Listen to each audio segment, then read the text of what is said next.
I might. Yeah. It's not working. I need another. It'll take a second. I mean, it takes a little while.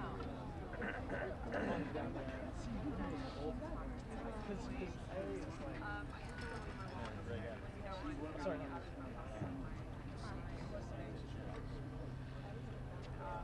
Well, yeah, 6 of 1 have done. Yeah, they're kind of the same.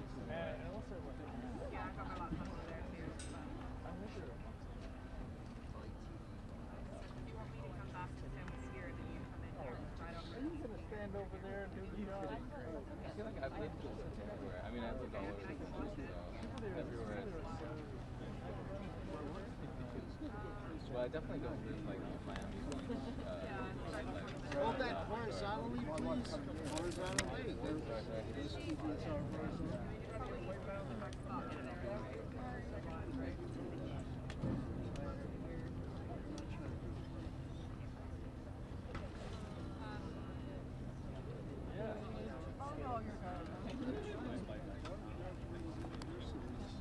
Are you good?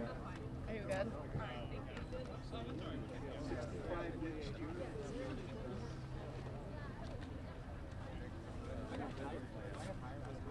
Look at that. That's a white belt. Oh, sure. You're in better. I got it.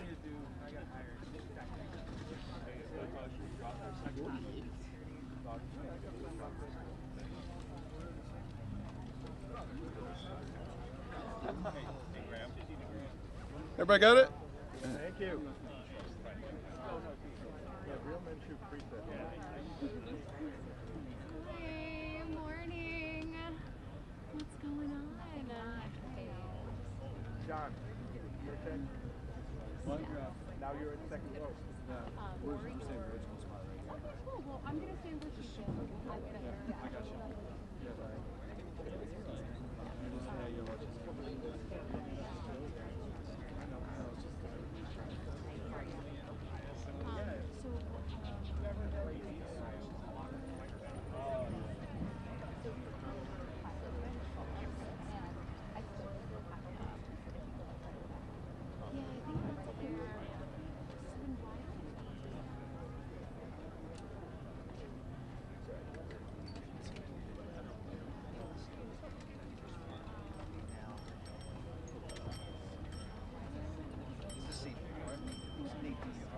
I can't see her. I'm sure it is. She must be. She's at every. I've seen her in she was at They're not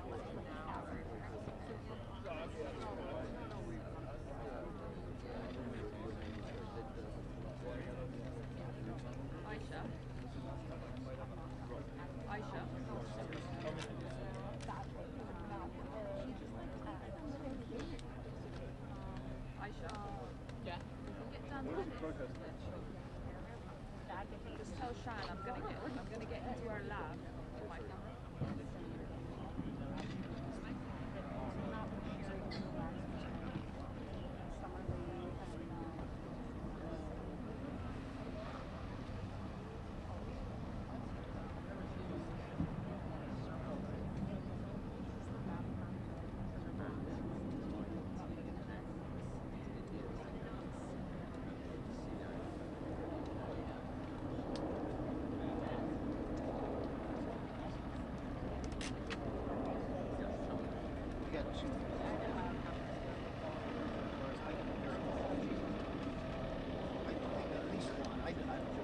I'm not there, I need to it's our that they want to be here. I was glad you here said the Epstein Files.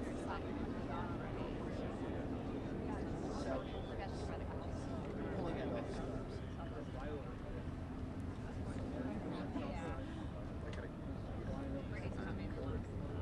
Yes, that's right, thank you. And I'll be in touch next Friday. Well, let's all get the same shot. Who is it? Yes, I will go with you. No problem.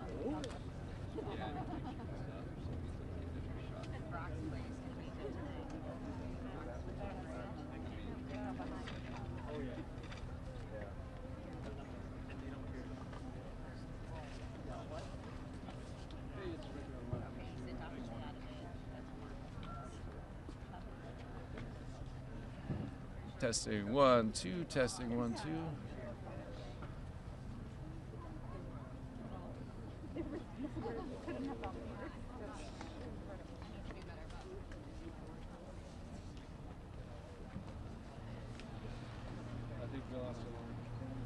Good morning. Just doing surgery. What do you guys do? What do you mean? He's after cleaning the AirPods. My freaking boyfriend, after hearing me tell the story of some of the AirPods, took my AirPods to a grocery shopping. So I go in my bag this morning, and I'm like, why? This is funny. No, he wasn't working out. He went to grocery shopping.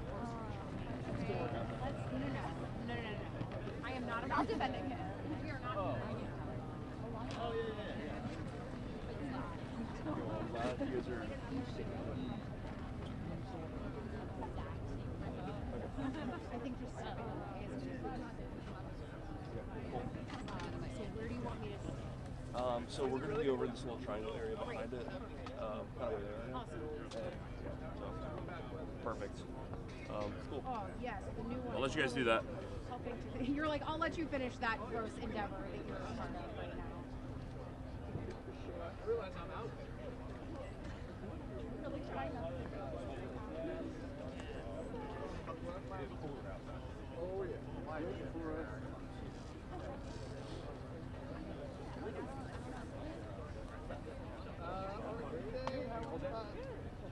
Depends on what time I gotta get in. For my kids,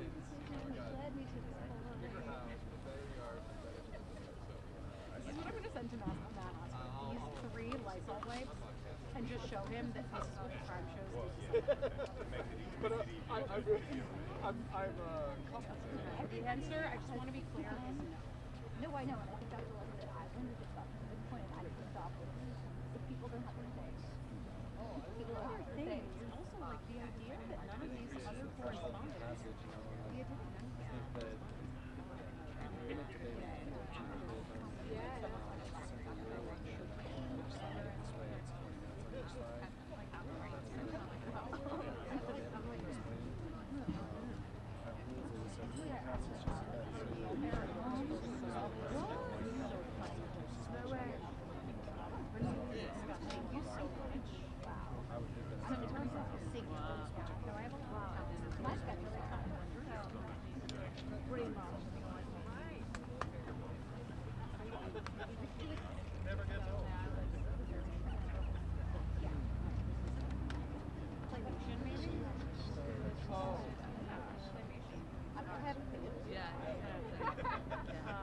It'll be like in Parks and Not handed it, but I'm like intending to do that.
No one's ever put such a clean AirPod in their ear.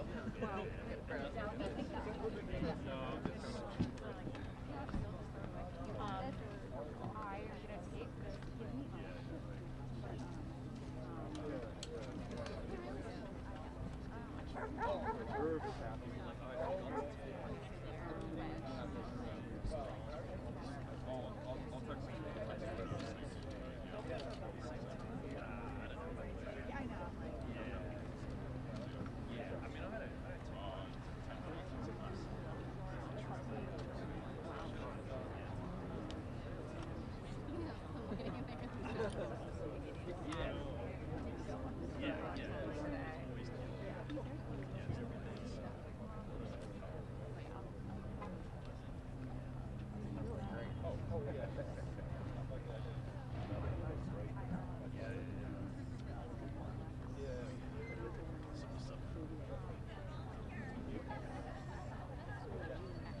Yeah, I really want this.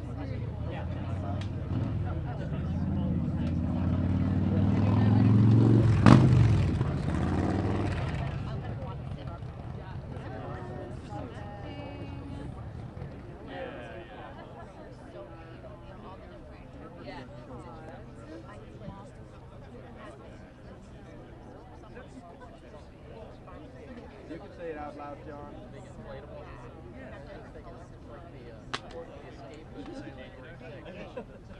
It's all fogged up. You can't hear anything. You're the one who's saving the day, so no, I'm not. No, these are husbands. Do what you gotta do. I appreciate you. Okay, I'll loop around or whatever.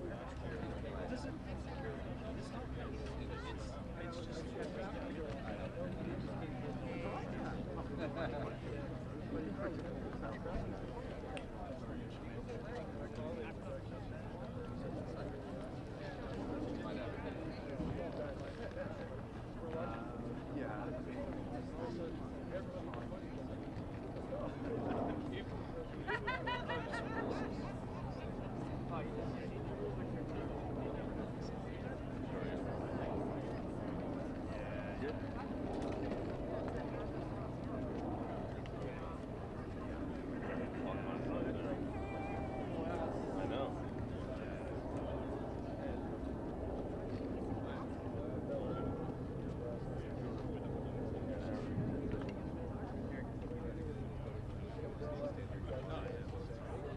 Okay. Yeah. We're very close. No. I'm saying not. Good. He goes, Trevor.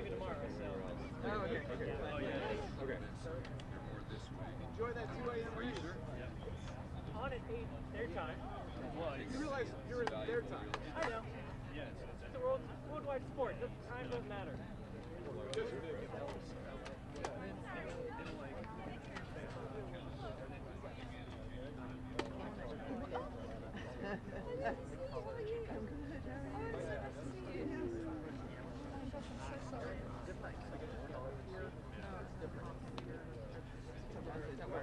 But I am around the moment where I'm not.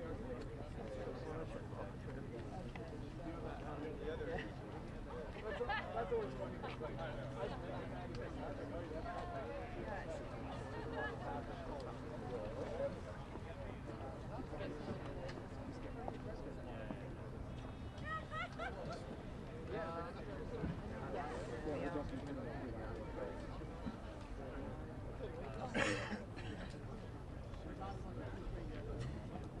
He's sitting on a New York Times.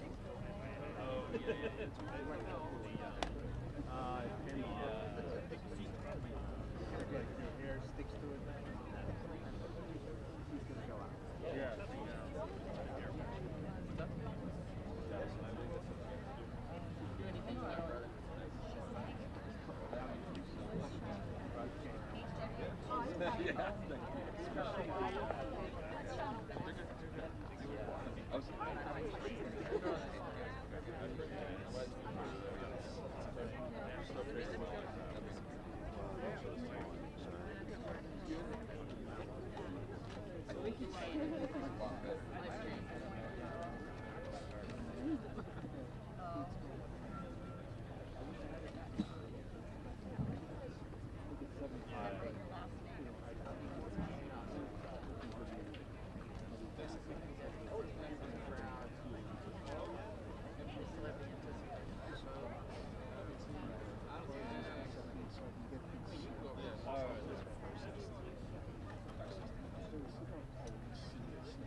Seymour.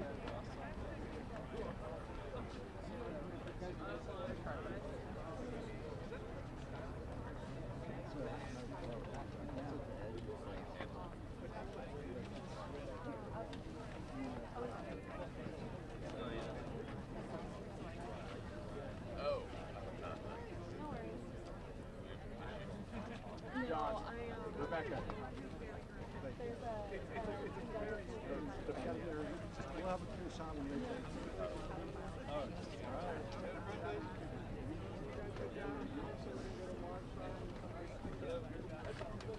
Bill.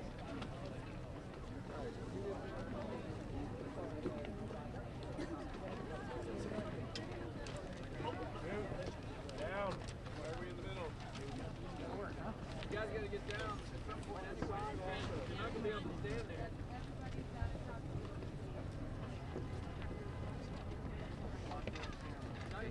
Hey, the camera's behind you. Gee, I would have never thought of it.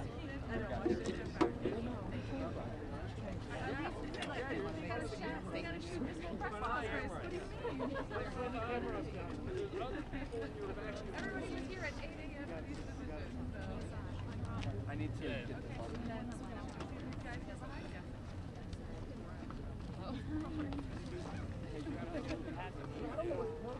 You're gonna move. Hey, gallery? All the way down.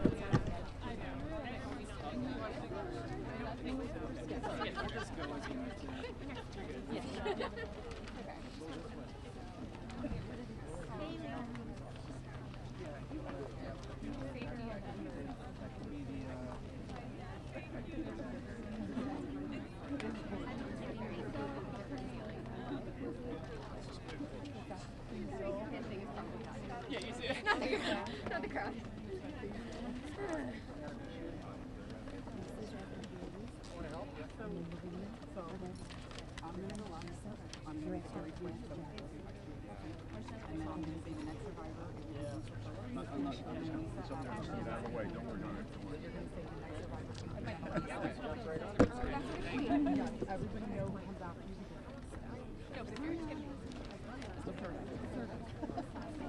You don't even have to say that. You can say Marina if you want people. She's only Marina. No, it's a very beautiful.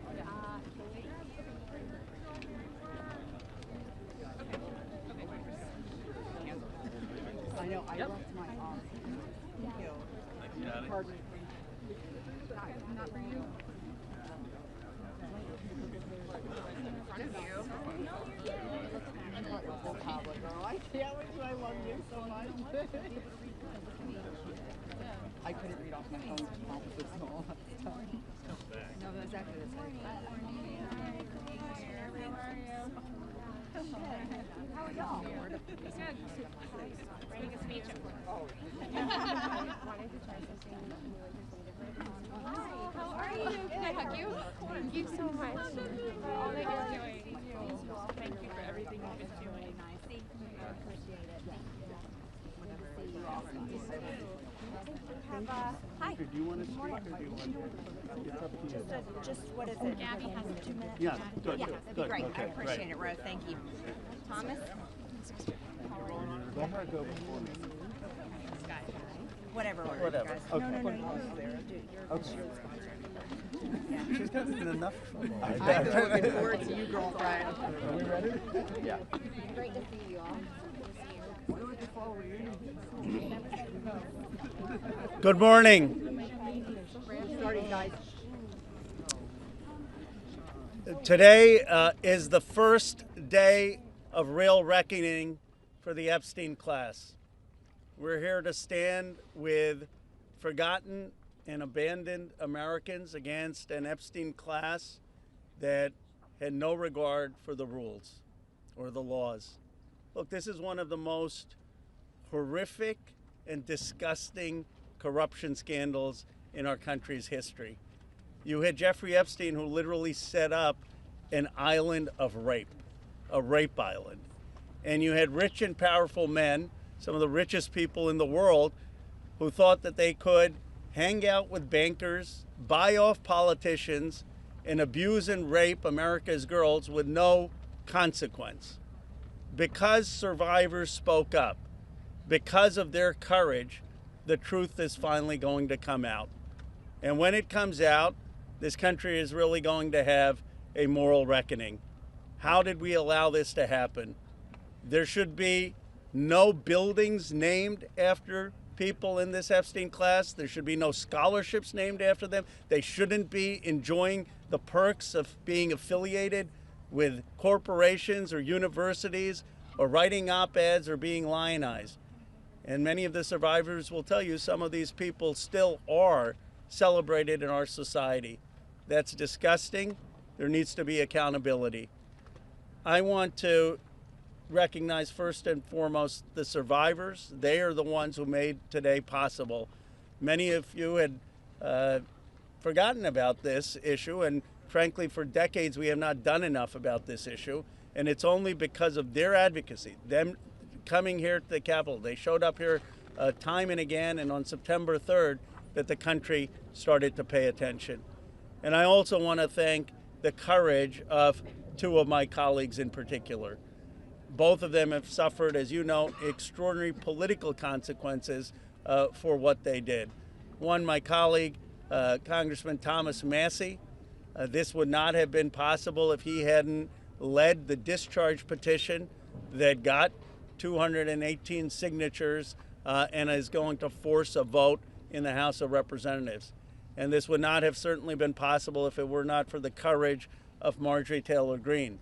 She signed the petition, and I would keep texting Thomas, is she going to drop off? Is she going to drop off? Because there was so much pressure against us, so much attacks against her. But she stood with the survivors. For Thomas or me, this has never been political. This is not about questions of Trump or Biden. This is a question of doing the right thing for survivors. We're going to get a vote today. I expect an overwhelming vote in the House of Representatives, and I don't want the DC swamp playing any games. They need to pass this in the Senate, and they should not amend it. President Trump has said he would sign the Epstein Transparency Act. It's going to get overwhelming support in the House. It should go straight to the Senate, and it should be signed. No amendments, no adding loopholes. Justice is long overdue. And I want to hand it over to my colleague, Representative Thomas Massie. I want to start by thanking the survivors. I mean, they're giving everybody hope in this country. There are survivors of other sex crimes in this country wondering if they should come forward. They're clouded with shame and concerned that law enforcement will do nothing. And these survivors have stepped forth, taking that same risk, worried that they will be defamed themselves. They have been defamed for stepping forward, but we're going to get justice for them. That's going to happen today in the People's House. The founders set up our government with 3 branches and 2 branches of Congress. And I don't think it's any coincidence that this fight is being started and it's being won in the House of Representatives. I have people, other survivors of other sex crimes, who come to me and say, thank you, you give me hope, you give us hope. There is hope here. We fought the president, the attorney general, the FBI director, the Speaker of the House, and the vice president to get this win. But they're on our side today, though. So let's give them some credit as well. They are finally on the side of justice. And as Rose said, don't muck it up in the Senate. Don't get too cute. We're all paying attention. If you want to add some additional protections for these survivors, go for it. But if you do anything that prevents any disclosure, you are not for the people and you are not part of this effort. Do not muck it up in the Senate. So with that, I just want to say I am hopeful too. I didn't know that we would succeed when Roe and I started this effort. Most discharge petitions never make it, maybe only 4%. So we had long odds. But we had some brave women on the Republican side. My colleague Marjorie Taylor Greene is one of them, who's here with us today. You cannot even imagine the consequences that they have suffered. My colleague Lauren Boebert and my colleague Nancy Mace, they stood so strong. They put their names on a document in here and then they were pressured in ways that you cannot even imagine, and they stood strong. And that's why we're here today. And they didn't take us seriously over at the executive branch or in the Senate, because they always thought they could flip one of these women. They could convince them or cajole them or intimidate them into taking their names off of this petition. But they did not succeed. This is a victory for those women and women all over the country today, and I'm just glad to be a part of it. With that, I want to introduce my colleague, Marjorie Taylor Greene. Thank you, Thomas. Thank you, Ro. I woke up this morning and I turned to my weather app to check the temperature, and it was 32 degrees. And my first thought was, hell has froze over. I want to speak goodness and love and hope into the women standing behind me and all of the other survivors whose names you don't even know, but stand with these women. They are survivors, and they are strong, and they are courageous, and they are daughters of God. They are not victims. These women have fought the most horrific fight that no woman should have to fight, and they did it by banding together and never giving up. And that's what we did by fighting so hard against the most powerful people in the world, even the President of the United States, in order to make this vote happen today. I was called a traitor by a man that I fought for 6 years for. And I gave him my loyalty for free.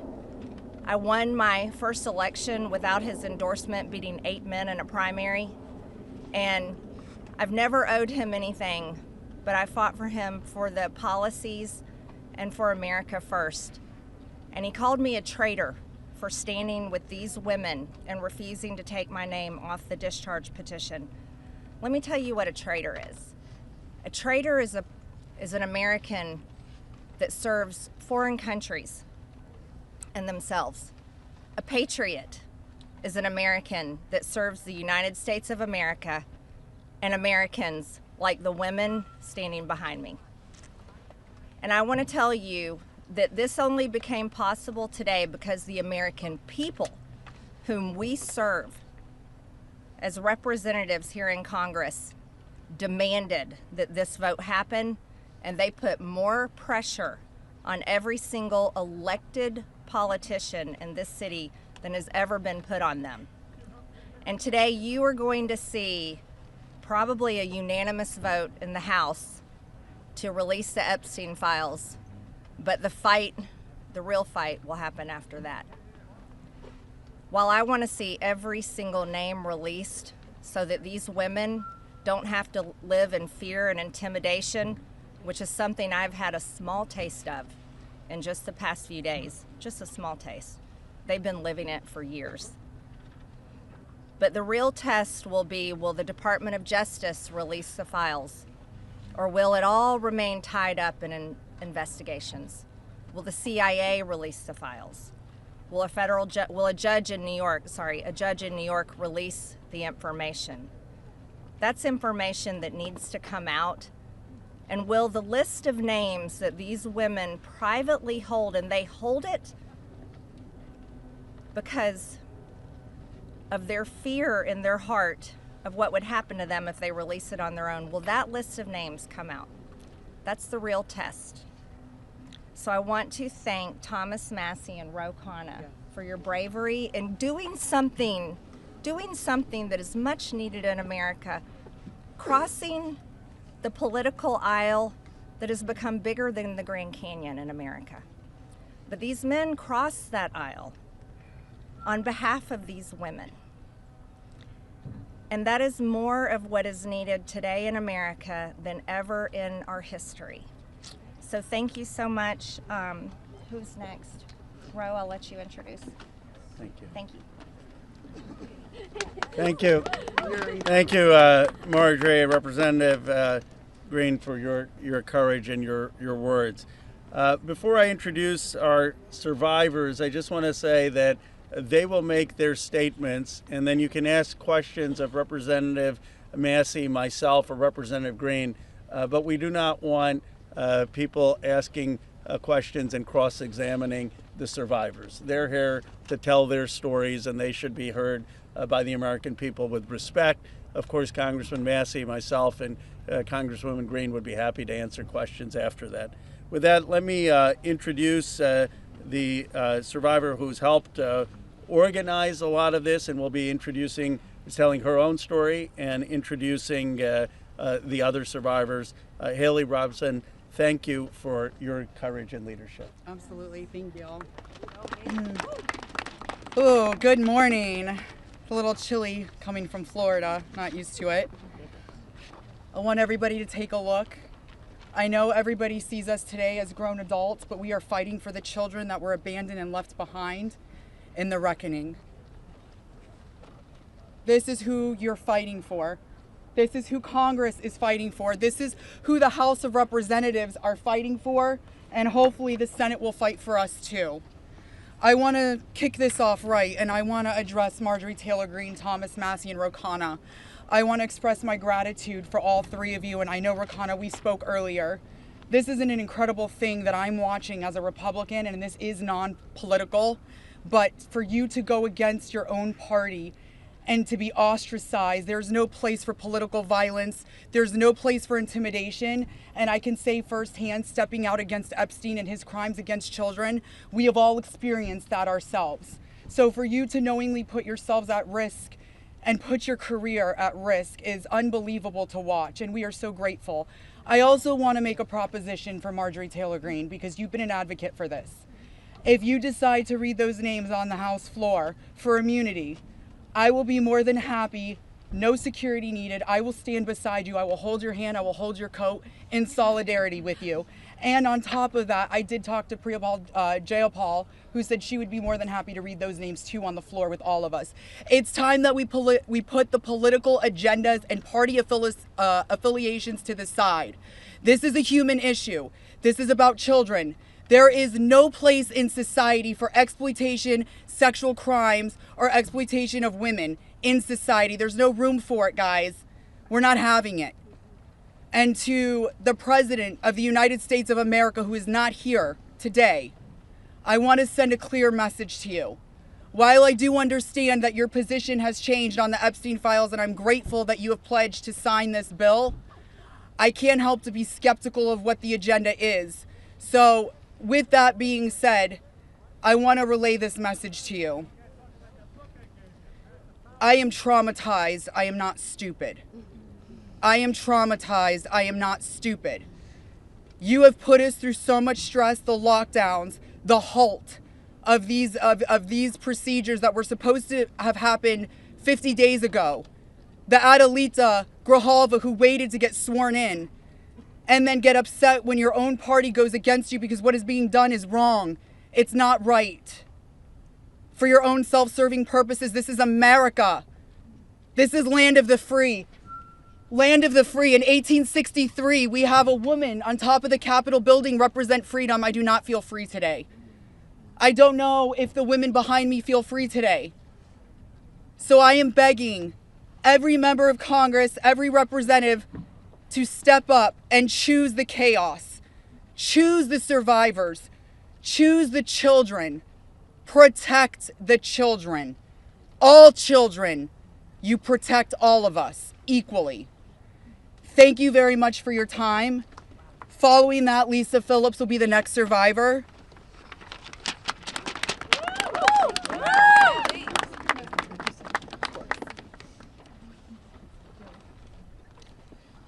Good morning. My name is Lisa Phillips. It's an honor to stand here again for something America is finally united on: the immediate release of the entire Epstein Files. In a divided nation, this is one demand we all share. Last time I stood here, I made a promise to all survivors watching. If those in power refused to release the truth, we would start uncovering it ourselves. For anyone who doubted that moment has already arrived.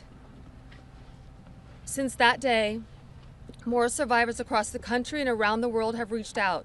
Text, emails, DMs, firsthand accounts, and evidence. Many are women who were abused or trafficked through the international modeling pipeline Epstein built, promising visas, apartments, opportunities, futures, while exploiting their dreams for abuse. Most are still terrified to speak publicly because the men involved are powerful.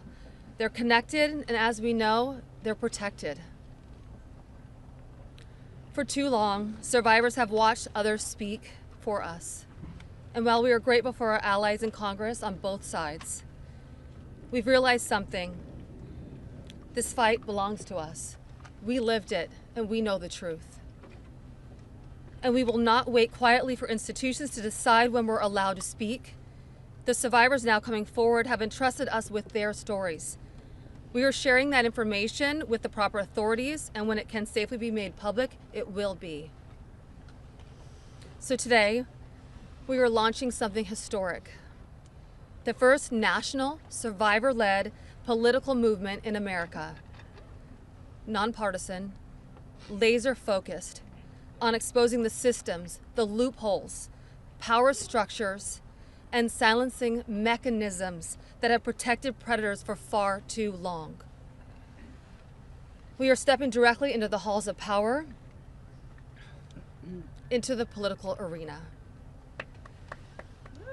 We will help rewrite laws that failed us and build protections for our nation's children together, targeted by sexual exploitation. Together, today, survivors begin our own fight, the survivor revolution. And we intend to change this nation for the better. If you're a survivor who wants to join us, please reach out. And to anyone who benefits from the current system, intentionally or not, remember this. Alone, yes, we are afraid. But together, we are feared. Thank you.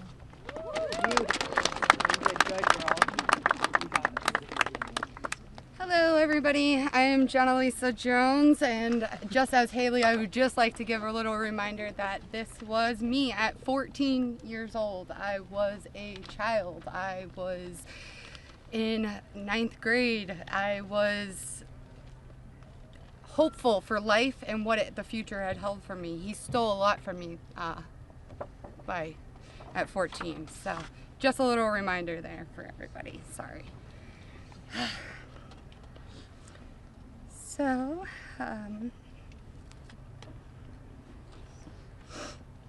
I just want to start out by saying thank you for all of you for being here today. I want to start by expressing my deepest gratitude to the members of Congress who have stood with us, the survivors, in demanding the transparency and justice. Your support is a signal that this institution can still serve the American people.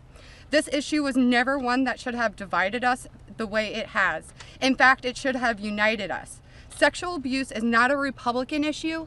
It is not a Democratic issue. It is also not a hoax.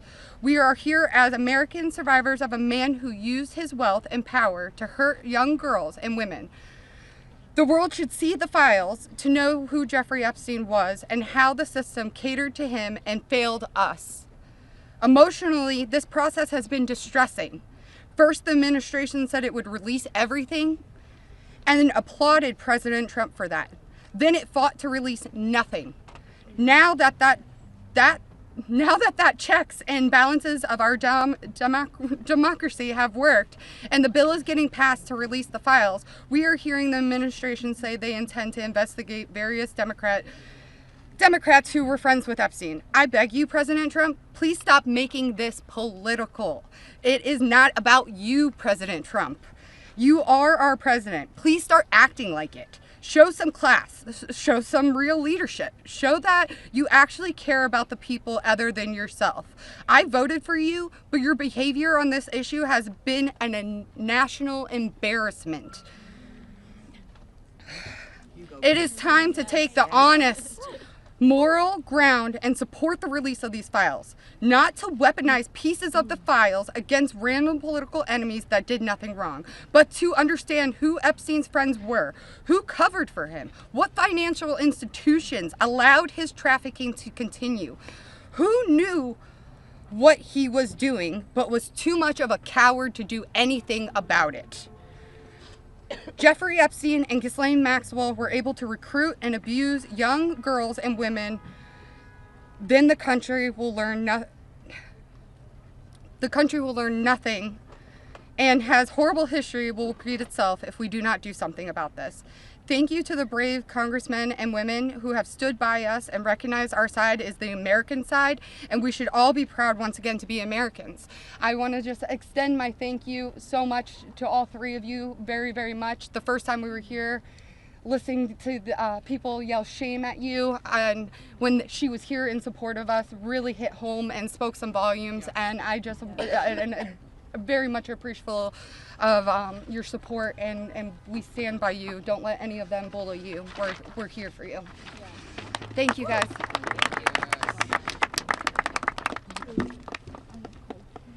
Wow. Good morning, everyone. Thank you all so much for coming together today and taking the time to listen to us. Your presence means the world, and it shows commitment to understanding and supporting survivors and Americans. I stand before you today with a heavy heart. I originated from Brazil, and I came to the United States when I was 8 years old. I was only 14 when I first encountered Jeffrey Epstein, and my daughter is now almost at that age. At 14, the only things she should be concerned with are going to school, practicing at her cheerleading competitions, and enjoying her time with her friends and family. She should not have to bear the burden of worrying about being manipulated or exploited. At this age, she is still a child, and no child should ever have to face such threats.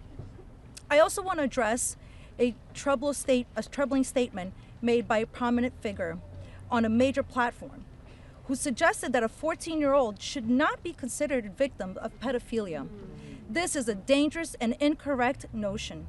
When we talk about how children at 14 should still be treated as children, I ask you to look at the young people around you. Remember when you were that age? Do you think you should have been responsible for being groomed? Put yourselves in our position when we were young. I'm here today not to just share my story, but to call on all of you to help make a difference. We need to support to push for the Transparency Act and release the Epstein Files.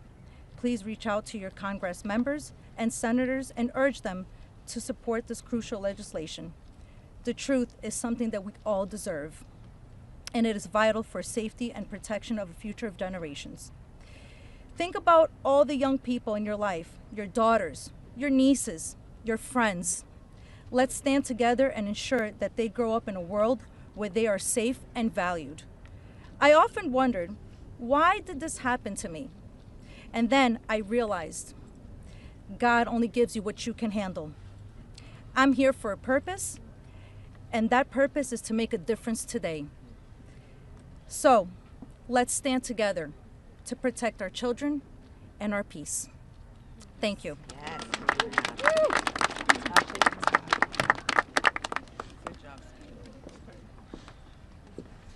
Good morning.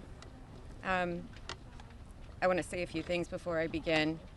My speech may not be great. It was thrown together last minute as I only came here, decided Friday, when one of us, who has spoken several times, decided she couldn't come because of the threats. She was too scared.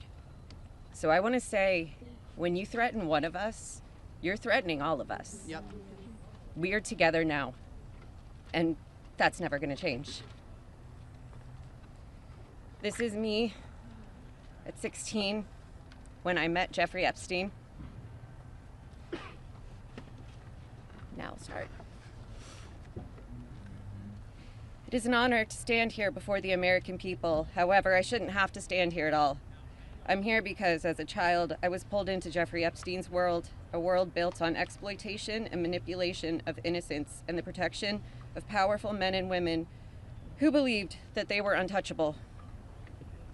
Today, we'd rather be preparing for the holidays. We'd rather be at home with our families, baking with our children and decorating the Christmas tree as we try to move past this horrific moment that has impacted our entire adult lives. However, that's not possible because it's become something it should have never been, political and sensationalized.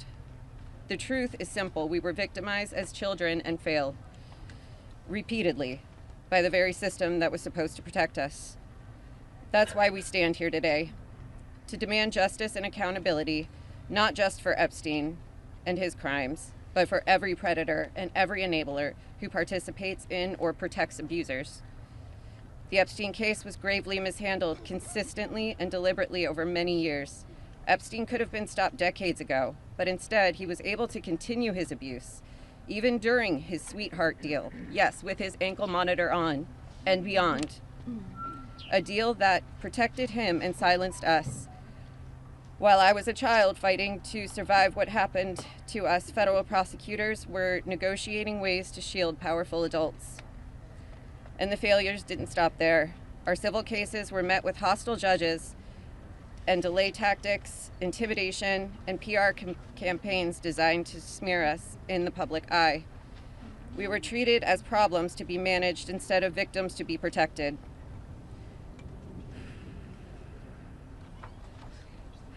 Today, something has changed. Individually, our voices were whispers. Together, they've become impossible to ignore. We are encouraged to see elected officials from both parties, thank you, come together and finally take action to release the files. I'll leave it there. Thank you. Good job. Yes. Good morning. My name is Wendy, and I'm standing here today with a truth that still scares me to say out loud. I'm gonna put this down because I can't hold both, as you guys saw, but that was me when I was 14 when I met Jeffrey Epstein. None of us here signed up for this political warfare.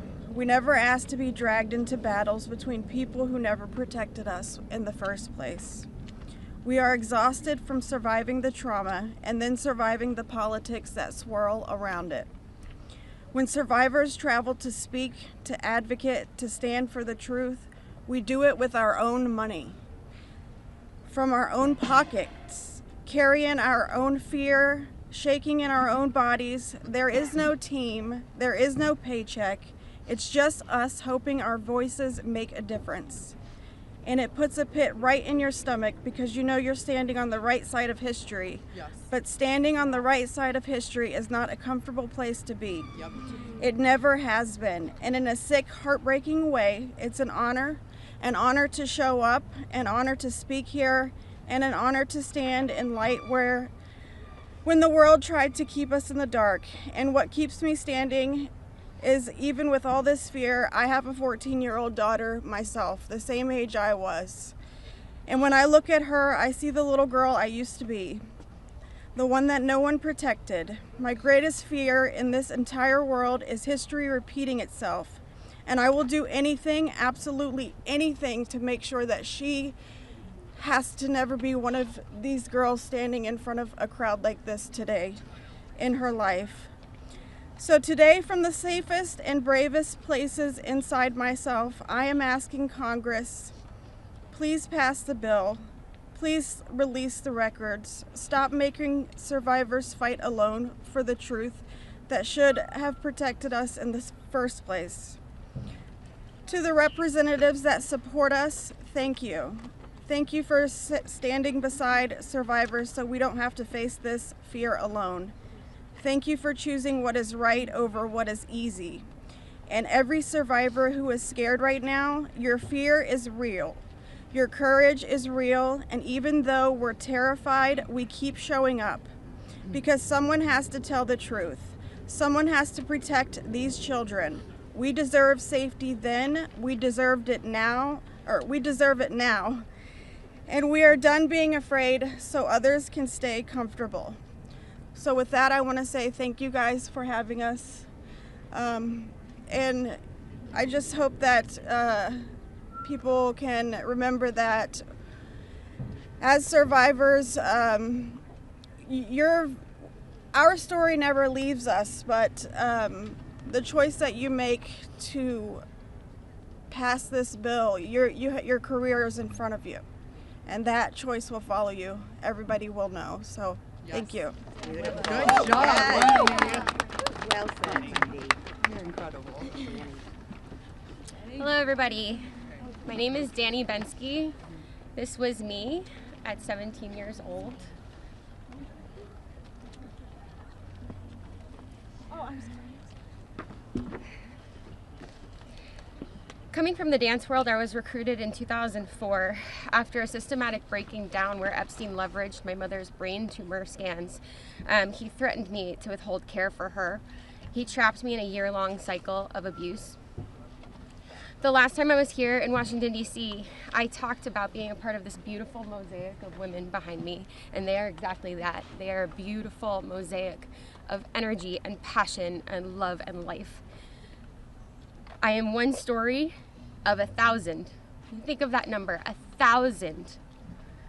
I spoke of how big our hopes and dreams once were, and I talked about how they were completely shattered at the hands of Ghislaine Maxwell and Jeffrey Epstein. Now, I look at this amazing community behind me. They are survivor sisters. We are together. We stand together in this. And I realize that we are a representation of women across America. We come from different backgrounds. We have different religions. We are different races, different creeds, different ethnicities. We have different political affiliations. Some of us don't want to be political at all. And yet we stand here together for this cause. We're united in the call for transparency, complete transparency, to find justice.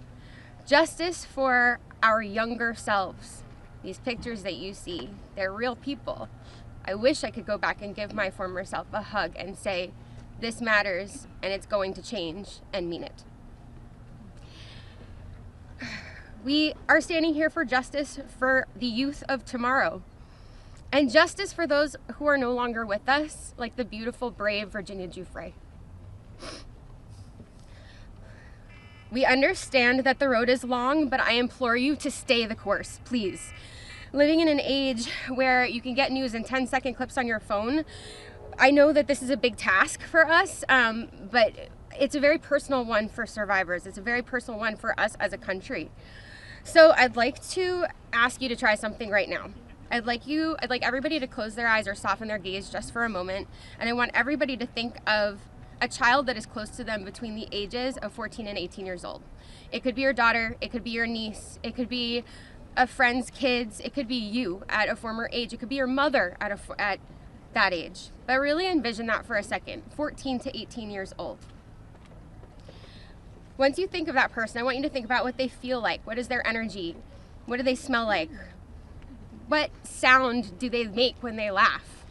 Really think about that child, just for a moment. Now I want you to picture a pair of giant looming wooden doors and an overbearing marble landing. Those are the doors to Jeffrey Epstein's house. Do you allow that child to enter or not? If the answer is yes, you would allow entrance. You stand with predators. If the answer is no, then congratulations, you're on the right side of justice. Now you have homework. I am calling for the American people. You have homework. Call your congressional leaders. Call your senators. Please support this bill. Let's get it all released. Thank you very much.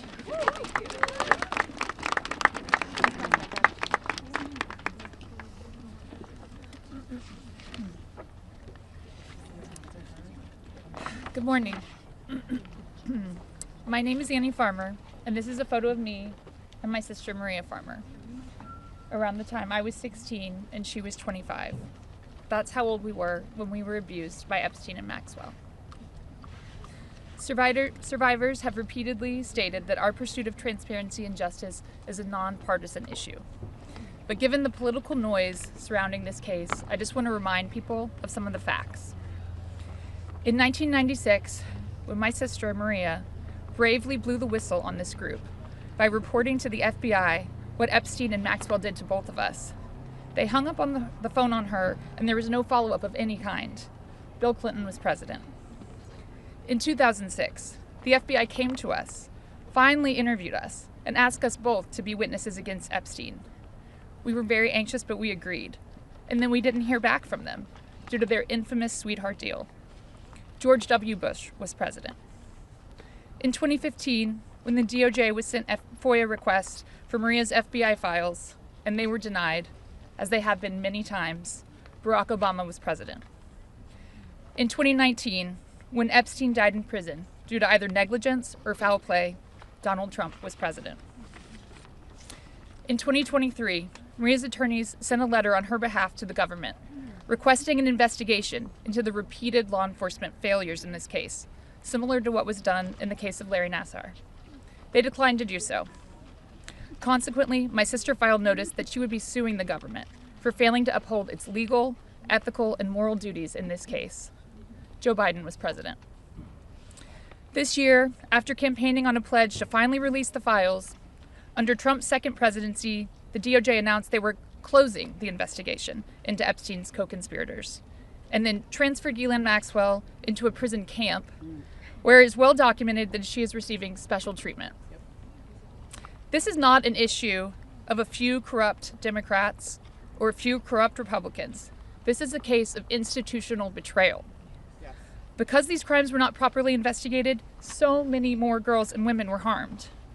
My sister, because of her bravery, was repeatedly threatened and lived in fear, with dire consequences for her health and her career.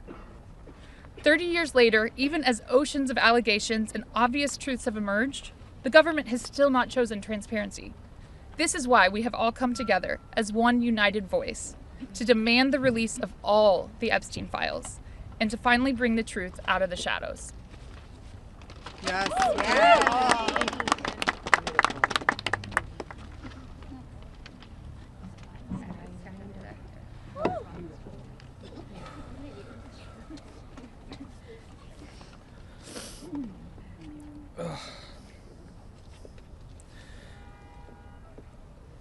Ladies and gentlemen, esteemed members of Congress, and everyone gathered here today, I want to start by thanking the three of you.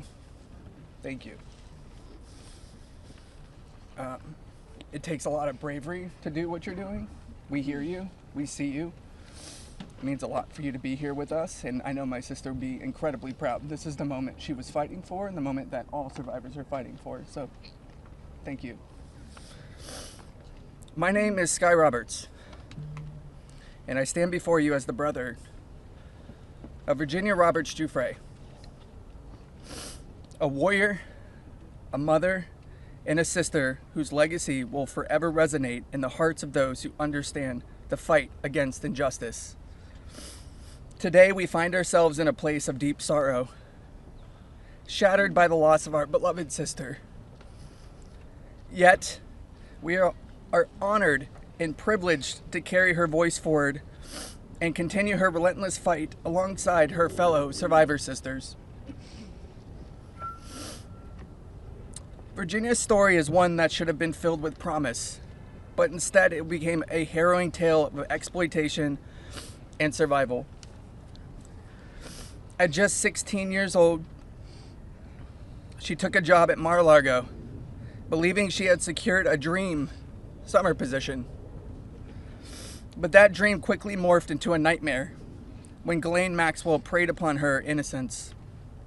This isn't just the story of one girl, it's a story about the insidious nature of power and abuse, a dark chapter in our society that must be told.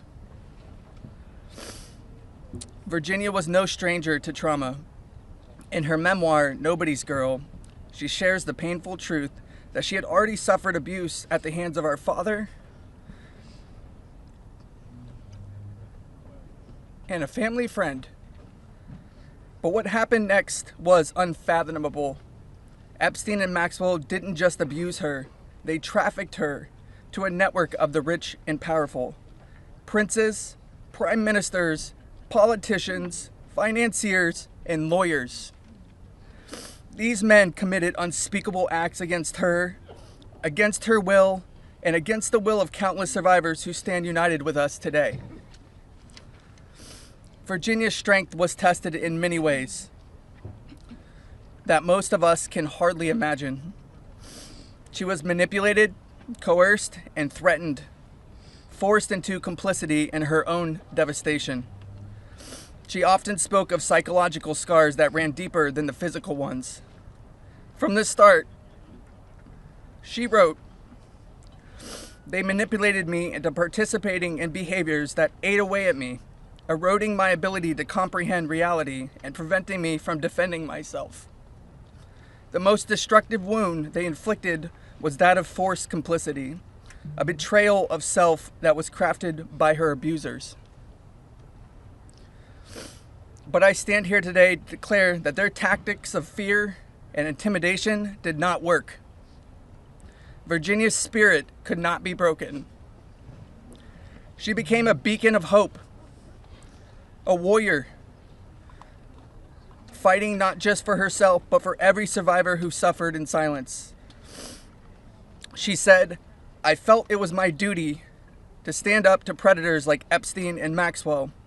I would put my neck on the line to make sure my daughter never has to go through what I had to endure."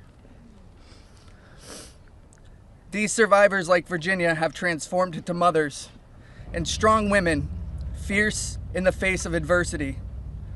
Many of them have daughters the same age they were when they faced their own abuse.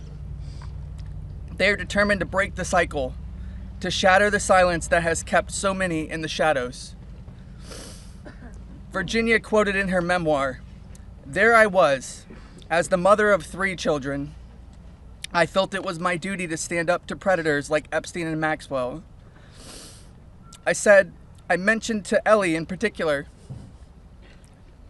her daughter, I would put my neck on the line to make sure she never has to go through what I had to go through. I said, joining Edward's CVRA case, what I would want somebody to do for my daughter or sister and friend. In the end, I said, I was just trying to do the right thing. That's what I felt like I'm doing," I said. "I'm making a small dent in this big world we live in."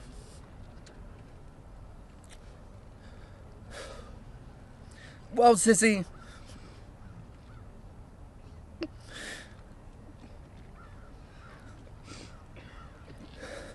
you didn't just make a small dent.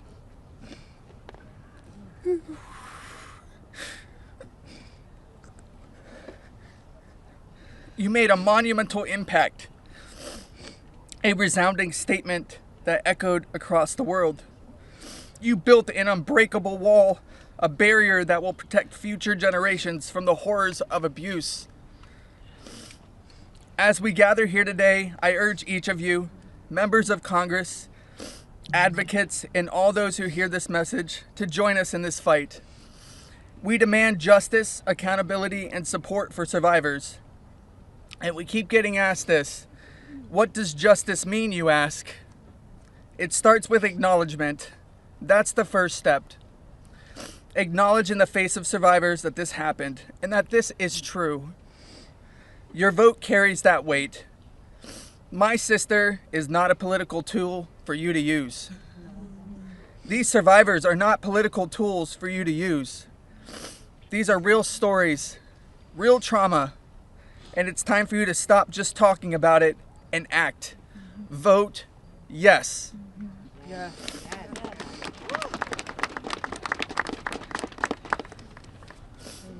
Virginia's legacy is not just hers. It belongs to all of us who stand against injustice. Together, we will ensure that the voices of survivors are heard, that the truth prevails, and that the horrors of the past are never repeated. Thank you. Thank you for listening, and thank you for standing with us. Together, we will not let Virginia's fight be in vain. Together, we will not let the predators win. Together, we will be the change this world desperately needs. Yeah. Thank you. It was so beautiful.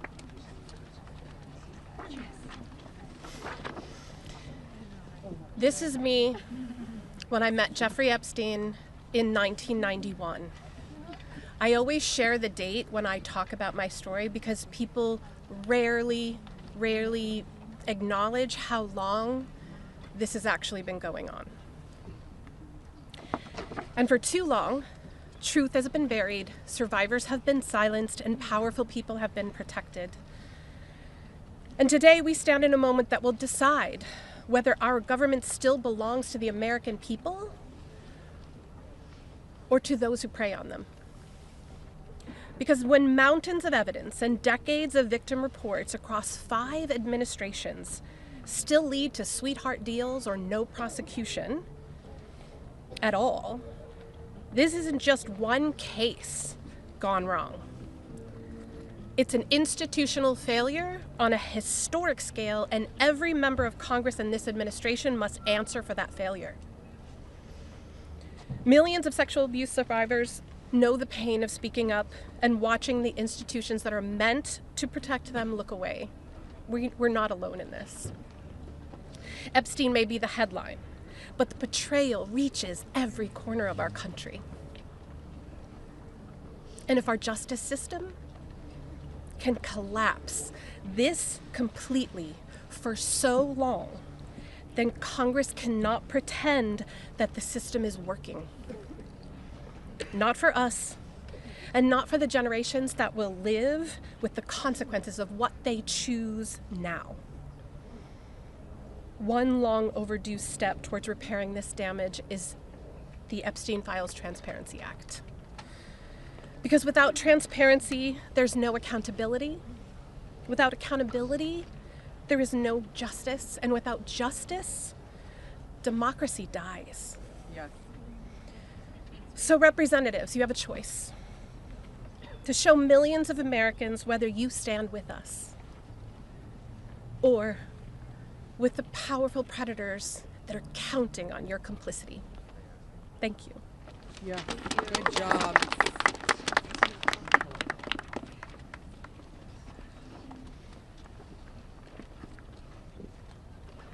Good morning. This is me. This was me. My name is Charlene Rochard, and I stand before you today not as a victim of rumor or conspiracy, but as a survivor of Jeffrey Epstein's abuse. Far too long, survivors like me have been dismissed, silenced, or told that our pain was exaggerated or fabricated. Let me be clear. This is not a hoax. Yes, it's not. What we endured was real, and it has scarred lives across 5 presidential administrations. The truth has been buried in sealed files and hidden records for far too long. The Epstein Files Transparency Act is not just about survivors. It's about America itself. How can we keep America great if the principles the nation was founded on, that power belongs to the people, is not protected? No one, no matter how wealthy and well-connected, stands above the law. If we cannot face the truth, then we betray the very ideals that defines us as a country. By passing this act, Congress has the chance to prove that truth matters more than privilege. Yes. That justice matters more than influence. And that America has the courage to confront even the most uncomfortable realities. This is not just about survivors. It's about every American who believes in accountability, fairness, and the promise of justice. I stand here today not only for myself, but for every survivor of Jeffrey Epstein's abuse who has carried this burden in silence, and for every citizen who believes that justice delayed is justice denied. Yeah. I want to thank Representatives Ro Khanna and Thomas Massey for standing with us. Thank you. And I especially want to thank Representative Marjorie Taylor Greene. Her unwavering support, her courage to stand with us and demand transparency gives us strength. Thank you. It shows that this fight for accountability is bigger than politics. It's about humanity, justice, and truth. This is about America's future. It's about whether we, the people, will be heard when we have the courage to stand for truth and justice. Our voices are real. Our pain is real. And our demand for justice will not be silenced. Thank you. Amen. Yes. Girl, Charlene. Hello. Good for you, girl. You did amazing.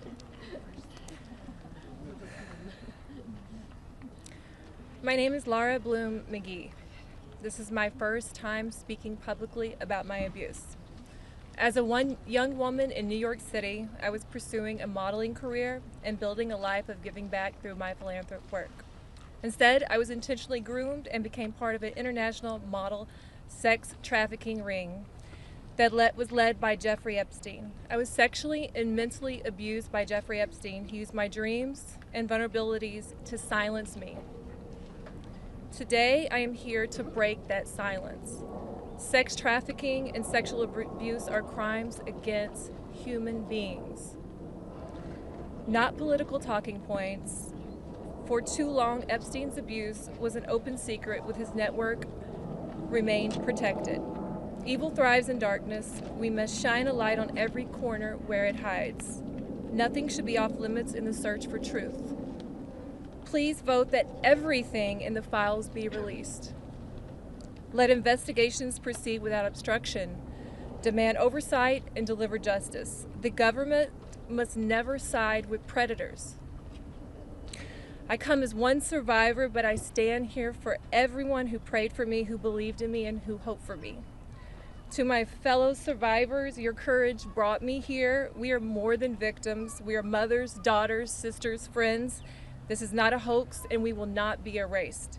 Shame on any elected official who obstructs truth and justice for the American people. Thank you. Amen, Laura. Yeah, girl.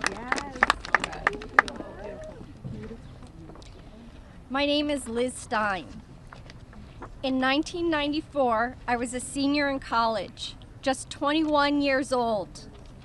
I had aspirations of attending law school after graduation, and it looked like I had a bright future ahead of me. 1994 was also the year I met Ghislaine Maxwell and Jeffrey Epstein. My involvement with them changed the trajectory of my entire life. The Epstein Files are not about loyalty to any one political party. They are evidence of a crime. We stand here today, victims of the crime of sex trafficking. I'm here today speaking both for my 21-year-old self and for the countless number of people who have experienced sexual violence. When I am asked what I would tell my younger self if I could say something, I say that I would tell myself to tell someone. And if they don't listen, to tell someone else. And to just keep telling until someone listens. And even if nobody listens to you, you should be proud of yourself because you stood in your uncomfortable truth when others could not. And that is true bravery. We stand here today as survivors, part of a sorority that none of us asked to join. We have told our stories over and over and over. Now it's time to see who was listening. We ask that you vote to release the files, all of them, so the victims of this crime can finally see justice. Thank you. Amen. Yes. Go, girl.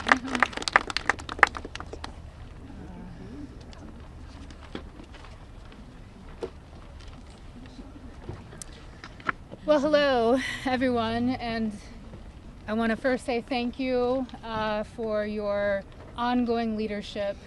I know it must not be easy thing to do, much like it's not easy for us to be doing this, so I guess we're in this together, so thank you so much.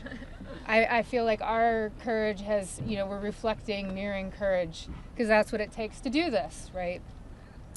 So this was me at 22 years old. I was not a child, technically, very young adult. I imagine most of you here can relate to the mindset and to be 22 years old. So today is a good day, and I thank God for that. It's widely and undeniably clear that our current political climate is quite rigid and seemingly at war with one another. This sets a stage. This sets a stage for voices, survivor voices, to get spoken over and drowned out by the political darts whizzing by. Not today, though. Today, our truth and our power have steadily risen up. We are at the peak. Our voices prevail today. Our voices initiated the coming together of both political parties. That's pretty big, I think. Republicans and Democrats, we all stand together today. We all stand together for justice, and we must continue to do so to protect the integrity of our country and our democracy. Truth and justice must prevail. The children today are those that will lead this nation one day. Think about that. What does that mean to each of you? If anyone doubts that this does not directly contribute to the fate of our country and democracy, I challenge you and I urge you to think again. Our voices are a fundamental pillar of future generations. Today, that's what we stand here for. Accountability, action, and justice. Let's get this vote done today. Let's send it through the Senate and straight to President Trump's desk for signing. I'd like to be there that day that he signs. I'm sure all of us would like to be there. Today is a good day, and let's keep moving forward. Thank you so much. I just want to give you a hug. Okay. Hey guys, we're actually pressed for time, so we are not going to be taking questions. Going further, I bring back Rokana. He's going to do our closing conversation and comments. Well, thank you, Haley. Teresa is right. It's pretty big what the survivors have accomplished today. And I just want to say how eloquent, strong, and admirable they were. Let's give them a round of applause for their courage. Thomas and Marjorie and I will take a few questions from people. Go ahead. Is basically right now calling on the Senate to make revisions to this bill because he says it doesn't adequately protect the survivors, the victims that are standing behind you. Your response to that? That's been a red herring all along. The survivors have always been in favor of this legislation, and there's a provision in there you can read if you would just read it that protects them. Now, if he wants to offer more protections in the Senate, That's fine with us, but here's the problem. Now we have to vote on it again in the House. And so, as you heard, justice delayed is justice denied. It could be just another delay tactic. But we want to... Is that what you think? That's the motivation from the Speaker? I think the Speaker wants to save face. He's going to vote for a piece of legislation today that he's disparaged for 4 months. And however he needs to come on board, we want him on board. So we appreciate that. You don't actually need legislation. Go ahead. Go ahead. I wonder, what do you say today to Andrew Mountbatten-Windsor, the man formerly known as Prince Andrew? Well, you know, there's becoming a reckoning in Britain that needs to happen in the United States. A prince lost his title. The ambassador to the United States lost his job. We need to see those same kind of consequences here. As my colleague Rose said, there shouldn't be buildings named after these perpetrators of these heinous crimes. There shouldn't be scholarships named after them. And there needs to be accounting. We've seen tens of thousands of pages released by the Oversight Committee. What we've not seen is a single name. So I implore you to look and see if we have true justice and transparency in here. And the survivors will know when that has happened. And I do think that Prince Andrew does need to come and testify at our Oversight Committee, and that can be bipartisan. But I share Thomas's view that the urgency that the British people have shown in getting justice needs to inspire an urgency here in America. You don't need legislation. You don't need legislation. Go ahead. You don't need legislation to get the files released. President Trump could just release them today. Well, Is that frustrating for you? Why isn't he doing that? And also, did you ask him to be here today? It's a really powerful moment, this. Look, I'll let my colleague speak. I hope the president meets the survivors. And I hope when he signs the bill, the survivors are there. I don't care if I'm there, Thomas Massey is there, Representative Greene's there, but the survivors should be there. Didn't need it But I hope he meets them, because I think if anyone who meets them and sees their emotion will be moved. And my goal is to get justice here. So I hope he will meet them and really hear what's happened and actually take action. But the broader point is, yes, the president could order the Justice Department to release the files, but what in a constitutional democracy, what we're supposed to have is Congress says that the files should be released, and then it's not on the whim of any president. Then the Justice Department is compelled to release those files because that's the law of the land. Let's just take a Have you spoken to any Republicans in the Senate who are looking to, move this forward? So Senator Merkley is a Democrat. He's led the exact same legislation that Roe and I introduced in the House. One Republican co-sponsored his bill yesterday, and I have spoken to at least one more who says they will co-sponsor. The important thing about the Senate is that they need not to muck this bill up. There's a lot of attention on here. We've needlessly spent 4 months dragging this out. A duly elected representative, was denied her seat in Congress for 49 days, and it's time to pull the Band-Aid off. The Senate, it may be tempting for them to get cute and to do things that will limit the release of these documents. They are afraid that people will be embarrassed. Well, that's the whole point here. They need to be brought to justice, and embarrassment is no reason to stop it. So the Senate, John Thune, it's up to him. He needs to bring this to the floor of the Senate.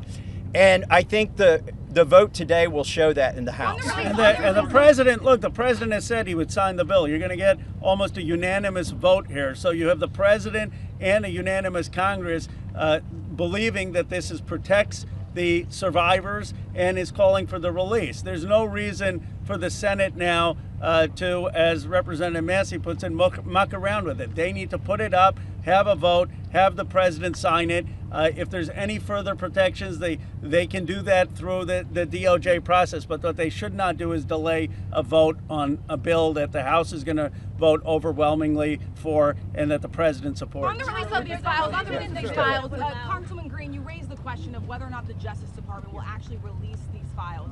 Do you take the president at his word when he says he's going to sign this bill, and do you have confidence that these files will actually be released? I only take people's actions seriously, no longer words. And what do you think the president's actions? And I'll tell you, because I wasn't a Johnny come lately to the MAGA train. I was day one 2015, and there's a big difference in those Americans and those that decided to support President Trump later on. And I'll tell you right now, this has been one of the most destructive things to MAGA, is watching the man that we supported early on, 3 elections, for people that stood hours, slept in their cars to go to rallies, have fought for truth and transparency, and to hold what we consider a corrupt government accountable. Watching this actually turn into a fight has ripped MAGA apart. And the only thing that will speak to the powerful, courageous women behind me is when action is actually taken to release these files, and the American people won't tolerate any other bullshit. That's where we are today. Thank you. Go ahead. 2 more questions and then we're around all day. Is this a watershed? How would you sum up today in terms of your battle to get to the truth? I would say that these survivors have been fighting for decades, and they finally are being heard by the American people, and we're finally going to have a reckoning for this Epstein class that has gotten away with horrific things. Look, I grew up in Bucks County, Pennsylvania. People went to church, they played Little League, they went to their neighbors for barbecue. They didn't go to a rape island and abuse young girls or traffic young girls. And people with extreme wealth have thought that the laws don't apply to them, and their culture is totally out of touch with the values that built America. And finally, we're going to have a reckoning over it. How worried are you that we'll take the lady here. Let me ask you this. You said you wanted this to go straight to the Senate. What message does it send to the survivors behind you if the Senate doesn't act quickly to move this bill forward? Well, they're not here. They're not going to answer questions, so I'll answer a question. I prefer, actually, it goes straight to the president. He can release these files without the Senate acting. Sometimes they take a long time to get things done. The House figured out a way to take 4 months to get this done. I think it's disrespectful to the survivors if they delay this. There's nothing more important than cleaning out the rot in this country. And this is rot, and it's not a partisan issue. And the senators need to get on this. Yes, the economy is important. Yes, international policy is important, but there's nothing more important than getting to this rot and cleaning it out. They should put it at the top of their agenda. As you know, there's a provision in the bill already that would allow the DOJ to not release certain information if it would jeopardize an active investigation. And the president just last week ordered his DOJ to conduct an investigation. What makes you think you would actually, if this bill passes, see these files, that the public would see them? There are 1,000 survivors. They can't open enough investigations to cover up everything that's in these files. And yes, it's true they can try to protect a few certain people or a few certain companies, but those investigations will eventually end. And in the meantime, there's not enough investigations to cover up 1,000 different crimes, 1,000 different rapes, 1,000 different sex trafficking instances. And this is not a moot point, even though they are doing that. And once this bill is signed into law, any career official at the DOJ or the FBI who does not comply with the law is at legal risk. It's no longer just up to the president. Look, we could have passed a simple resolution here in the House, and that would have been the end of it. Instead, we chose a very hard path, which is to get legislation, a law passed, which means it has to go to the House, the Senate, and be presented to the president. And that will have the force of law. They will be breaking the law if they do not release these files. Thank you very much. The president has fought so hard. Last question, and then release of these files. Why do you think he has fought so hard? If he could do it now, why hasn't he done it now? I believe he's trying to protect friends and donors. And by the way, these aren't necessarily Republicans. Once you get to $1 billion, you transcend parties. You just assume you can pay off whatever party is in charge of the White House, whatever party is in charge of the House of Representatives. And this is about those kinds of people. I think he's been trying to protect them. And I think it also incriminates our own government. This is a complete and total failure of the justice system, as the survivors have witnessed here today to us. It incriminates the FBI. It incriminates our intelligence agencies. It incriminates police departments in West Palm Beach. And that's what has been protected by this, either willfully or unknowingly, and it's time to end it. And I would agree with Representative Marjorie Taylor Greene that what matters now is just the action. I don't speculate on what politicians' motives are or what's in their heart. The point is the American people have spoken, Congress has spoken, release the files. It's time for justice. Thank you very much. Thank you. Thank you. Thank you.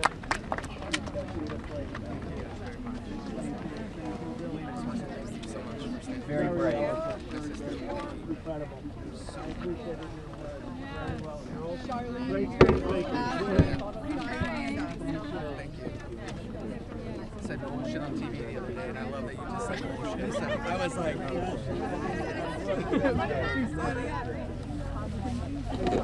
Ms. Taylor Greene? Ms. Taylor Greene, how is it to hear the victims today?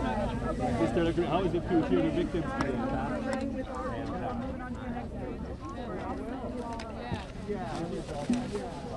Ms. Taylor Greene? Okay, let's see you, Marjorie. Thank you so much. Thank you. You're with us. You're with us, right? Okay, we're late. Yeah, we got it. And Jess is in a group too. Did Jess go already, or is Jess coming with us now? Okay. I'm like, what?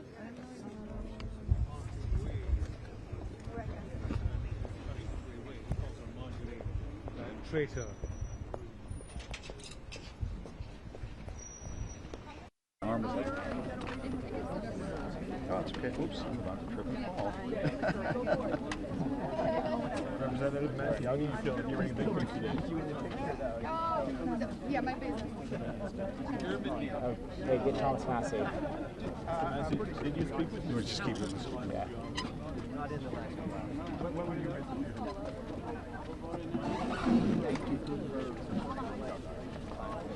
Have crossed that this Senate. Did you speak with this by any chance? No. Yeah, that's right. Best bet is like go to Getty and pick out which one. Or AP, whatever. Cool. Yeah. Okay. I'll see you.